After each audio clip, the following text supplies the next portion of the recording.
नमस्कार, सुजस बुलेटिन में आपका स्वागत है। प्रदेश की अहम खबरों को लेकर मैं आपके समक्ष जबीन। सबसे पहले एक नजर हेडलाइंस पर। मुख्यमंत्री ने 88 लाख से ज्यादा लाभार्थियों के खाते में हस्तांतरित की सामाजिक सुरक्षा पेंशन की राशि। बढ़ी हुई राशि पाकर खिले लाभार्थियों के चेहरे। मुख्यमंत्री ने नई दिल्ली में केंद्रीय मंत्रियों से की मुलाकात। रेलवे परियोजनाओं के विकास और पर्यावरण पर हुई विस्तार से चर्चा। शिक्षा मंत्री ने की विभागीय अधिकारियों के साथ बैठक। हर विद्यार्थी को बेहतर शिक्षा से जोड़ने के दिए निर्देश। मुख्यमंत्री श्री भजनलाल शर्मा ने आज 88 लाख से ज्यादा लाभार्थियों के खातों में सामाजिक सुरक्षा पेंशन की 1037 करोड़ से ज्यादा की बढ़ी हुई राशि हस्तांतरित की। झुंझुनू में आयोजित कार्यक्रम में मुख्यमंत्री ने बटन दबाकर लाभार्थियों के बैंक खातों में डीबीटी के माध्यम से यह राशि हस्तांतरित की। इस अवसर पर मुख्यमंत्री ने विभिन्न जिलों के लाभार्थियों से संवाद भी किया। लाभार्थियों ने सामाजिक सुरक्षा पेंशन की राशि में बढ़ोतरी करने के लिए मुख्यमंत्री का आभार जताया। गौरतलब है कि राज्य सरकार ने सामाजिक सुरक्षा पेंशन की राशि में 15% की बढ़ोतरी करते हुए न्यूनतम पेंशन राशि 1150 रुपये की है। मुख्यमंत्री ने कहा कि इस बढ़ी हुई राशि से जरूरतमंद परिवारों को आर्थिक संबल मिलेगा और वे अपनी बुनियादी जरूरतें पूरी कर पाएंगे। मुझे खुशी है कि 88 लाख से अधिक पेंशनरों के बैंक खाते में 1037 करोड़ रुपए से अधिक आज उनके खाते में गए और वो खाते में झुंझुनू की धरती से गए। और अभी आप देखे होंगे आपके मोबाइल में आवाज भी आ गई होगी कि आप निश्चिंत रहिए, आपकी पेंशन आपके खाते में आ गई है। आज के इस कार्यक्रम के जरिए सामाजिक सुरक्षा पेंशन में बढ़ोतरी का लाभ लाभार्थियों तक पहुंचाया गया है। बढ़ी हुई पेंशन राशि से लाभार्थी अपनी बुनियादी आवश्यकताओं को आसानी से पूरा कर सकेंगे। उन्हें आर्थिक रूप से संबल मिलेगा, वे आत्मनिर्भर बन पाएंगे। कोई समाज कितना विकसित और सभ्य है, इसका पैमाना यह है कि समाज में निर्बल वर्ग को कितनी अहमियत देते हैं, उनकी हिफाजत किस प्रकार से की जाती है। जो अंतिम पंक्ति में व्यक्ति खड़ा है उसकी चिंता आवश्यक है। मुख्यमंत्री ने कहा कि राज्य सरकार गरीब को गणेश मानकर जनता की सेवा कर रही है। राज्य सरकार जन्म से लेकर मरण तक लोगों का ख्याल रख रही है। मुख्यमंत्री ने कहा कि राज्य सरकार हर वक्त जरूरतमंद लोगों की सहायता के लिए तत्पर है और उनके साथ खड़ी है। उन्होंने कहा कि आगामी समय में चरणबद्ध रूप से सामाजिक सुरक्षा पेंशन की राशि में बढ़ोतरी की जाएगी। हमारा ये मानना है कि ये संवेदनशील समाज का निर्माण तभी हो सकता है जब समाज में ममता हो। हमारी सरकार इस ममता के भाव से साथ गरीब को गणेश मान करके हम जनता के बीच में खड़े हैं। मैं आपको बताना चाहता हूं, हमारी सरकार लाइफ साइकिल अप्रोच के साथ सेवा करने का काम भी कर रही है। हम नागरिकों का जन्म से लेकर वृद्ध अवस्था तक ख्याल रख रहे हैं। हमारी सरकार हर समय जरूरतमंदों के साथ खड़ी है। प्रदेश सरकार अनाथ भाषाएं, बच्चों के लालन पालन से लेकर बुजुर्गों के आर्थिक संरक्षण तक तथा बच्चों की पढ़ाई से लेकर के युवाओं की नौकरी तक उन्हें संबल प्रदान करने के लिए सशक्त बना रही है। वहीं झुंझुनू में आयोजित कार्यक्रम को संबोधित करते हुए सामाजिक न्याय एवं अधिकारिता मंत्री श्री अविनाश गहलोत ने कहा कि मुख्यमंत्री श्री भजनलाल शर्मा के नेतृत्व में प्रदेश में विकास के नए आयाम स्थापित हो रहे हैं।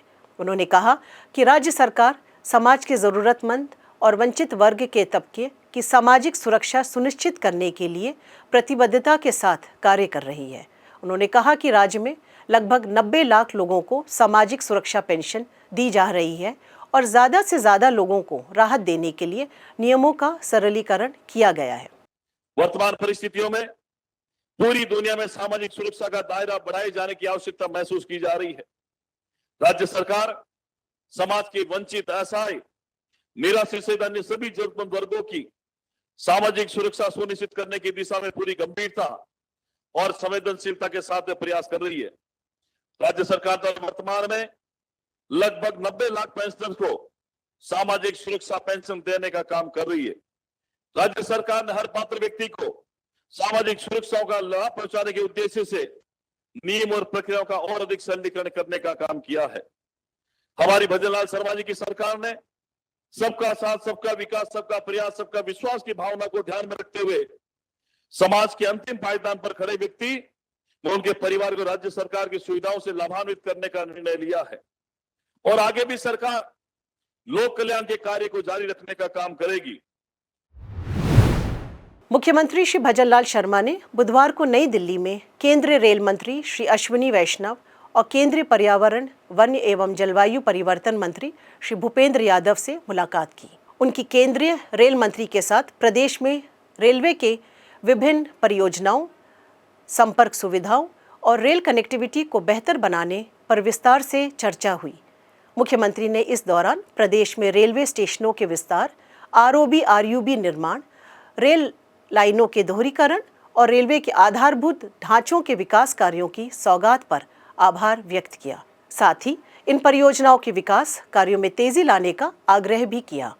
वहीं केंद्रीय पर्यावरण, वन एवं जलवायु परिवर्तन मंत्री से मुलाकात के दौरान मुख्यमंत्री ने प्रदेश में पर्यावरण संरक्षण और संवर्धन की दिशा में राज्य सरकार द्वारा किए जा रहे कार्यों की जानकारी और इस कार्य में केंद्र सरकार की ओर से मिल रही हर संभव मदद के लिए श्री यादव का आभार व्यक्त किया। स्कूल शिक्षा मंत्री श्री मदन दिलावर ने बुधवार को शिक्षा संकुल में वीडियो कॉन्फ्रेंस के माध्यम से संभाग, जिला, ब्लॉक और पंचायत स्तरीय अधिकारियों के साथ चर्चा की। उन्होंने अधिकारियों को निर्देश दिए कि प्रवेशोत्सव को गंभीरता से लेकर प्रदेश के प्रत्येक बालक को गुणवत्ता युक्त शिक्षा से जोड़ना सुनिश्चित करें। उन्होंने कहा कि प्रवेशोत्सव के दौरान नामांकित बच्चों का जोर शोर से स्वागत और उत्साहवर्धन करें। शिक्षा मंत्री ने आरटीई में प्राप्त शिकायतों का प्रभावी निस्तारण करने, बोर्ड परीक्षा में छात्रों को संतरांक देने में सावधानी बरतने, कक्षा में मोबाइल न ले जाने, गांव में रात्रि विश्राम करने, अध्यापकों की तैयारी के साथ कक्षा में जाने, प्रार्थना के दौरान निर्धारित कार्यक्रमों को जारी रखने, विद्यालय समय में किसी भी धार्मिक गतिविधि से दूर रहने और विद्यालयों की साफ सफाई व्यवस्था सुनिश्चित करने आदि से जुड़े निर्देश दिए। राज्य निर्वाचन आयोग द्वारा पंचायती राज संस्थाओं और नगरीय निकायों में 31 दिसंबर 2023 तक हुई रिक्तियों के उपचुनाव करवाए जा रहे हैं। राज्य निर्वाचन आयुक्त श्री मधुकर गुप्ता ने आज प्रेस वार्ता कर बताया कि पंचायती राज संस्थाओं में 6 जिला परिषद सदस्यों, 22 पंचायत समिति सदस्यों, 40 ग्राम पंचायतों में सरपंचों, 37 ग्राम पंचायतों में उप सरपंचों और 325 वार्ड पंचों के लिए उपचुनाव करवाए जा रहे हैं, जबकि 11 जिलों के 15 नगरीय निकायों के 11 वार्ड पार्षदों, 2 अध्यक्ष, 1 उपाध्यक्ष, 1 सभापति और 1 उपसभापति पद के लिए उपचुनाव करवाए जा रहे हैं। उन्होंने उपचुनाव के लिए प्राप्त नामांकनों की संख्या, निर्विरोध निर्वाचन और मतदान सहित अन्य प्रक्रियाओं को लेकर विस्तार से जानकारी दी। चिकित्सा एवं स्वास्थ्य विभाग की अतिरिक्त मुख्य सचिव श्रीमती शुभ्रा सिंह ने कहा कि देश में 5 साल तक के करीब 5.8% बच्चों की मौत का कारण डायरिया है। हमारा लक्ष्य है कि डायरिया से होने वाली मौतें आने वाले समय में शून्य हो। इस उद्देश्य से भारत सरकार के निर्देशों के अनुसार प्रदेश में भी डायरिया पर प्रभावी रोकथाम के लिए 1 जुलाई से 31 अगस्त तक स्टॉप डायरिया अभियान चलाया जाएगा। श्रीमती सिंह बुधवार को स्वास्थ्य भवन में स्टॉप डायरिया अभियान की पूर्व तैयारियों की समीक्षा कर रही थीं। उन्होंने कहा कि आगामी 2 माह मौसमी और जल जनित बीमारियों के लिहाज से चुनौतीपूर्ण है। इसे देखते हुए संबंधित सभी विभाग समग्र और समन्वित रूप से तैयारियां सुनिश्चित करें। सुजस बुलेटिन में आज के लिए इतना ही। कल फिर होगी आपसे मुलाकात। तब तक के लिए नमस्कार।